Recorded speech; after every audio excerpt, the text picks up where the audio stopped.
నమస్తే. Bharat SIR effect Nepal మీద పడబోతుంది.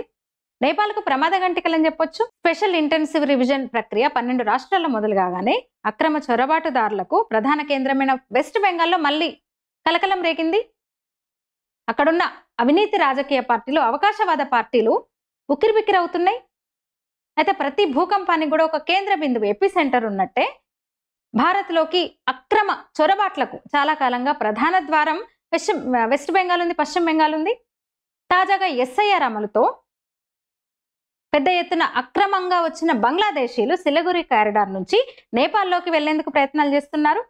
అక్కడున్న బలహీనమైన రాజకీయ వ్యవస్థ, సరిహద్దుల్లో పట్టు సడలింపు వీళ్ళని ఆకర్షిస్తున్నాయి. దీంతో నేపాల్లో మళ్ళీ అశాంతి మొదలవుతుందన్న ఆందోళనలు వ్యక్తమవుతున్నాయి. ఎందుకంటే కేవలం ఎస్ఐఆర్ కాదు, ఇక్కడ ఐఏఎఫ్ వచ్చింది. ఐఏఎఫ్ 2025 నేపాల్ భారత్ మధ్య వీసా లేకుండానే ప్రయాణించే సౌలభ్యాన్ని అడ్డుపెట్టుకుని ఈ అక్రమ చొరబాటుదారులు నేపాల్లో ఆశ్రయాన్ని వెతుక్కుంటున్నారు. వాళ్ళు మళ్ళీ భారత్కి వచ్చే అవకాశమే లేదు. ఎందుకంటే కొత్తగా వచ్చిన immigration and foreigners act SIR కంటే కూడా కఠినమైనది. అందువల్ల వాళ్ళకు ఒక గట్టి అడ్డంకిగా మారింది. నిజానికి ఎస్ఐఆర్ అనేది ఒక ప్రారంభం మాత్రమే. వాళ్ళ మార్గాన్ని పూర్తిగా అడ్డుకునే రెండో దశ ఐఏఎఫ్.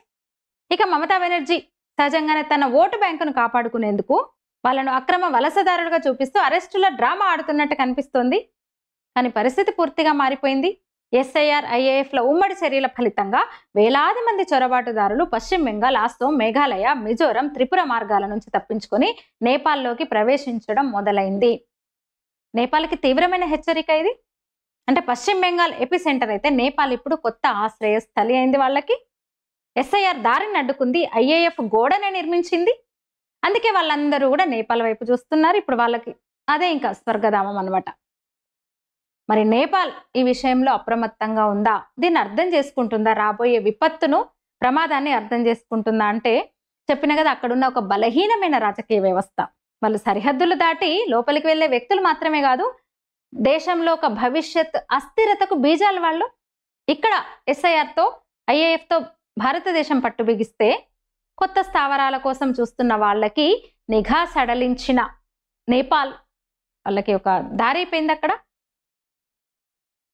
రేపు ఖట్మండులో పరిస్థితి దిగజారితే అది సరిహద్దు కాదు, నిర్లక్ష్యం అవుతుంది. దీన్ని మరి నేపాల్ ఎలా అడ్డుకుంటుంది, ఎలా తట్టుకోగలుగుతుంది, దీన్ని ఎలా ఎదుర్కోగలుగుతుంది అన్నది చూడాలి. ఈ వీడియో మీద మీ అభిప్రాయం తెలియజేయండి. లైక్ చేయండి, షేర్ చేయండి, ఛానల్ని సబ్స్క్రైబ్ చేయండి.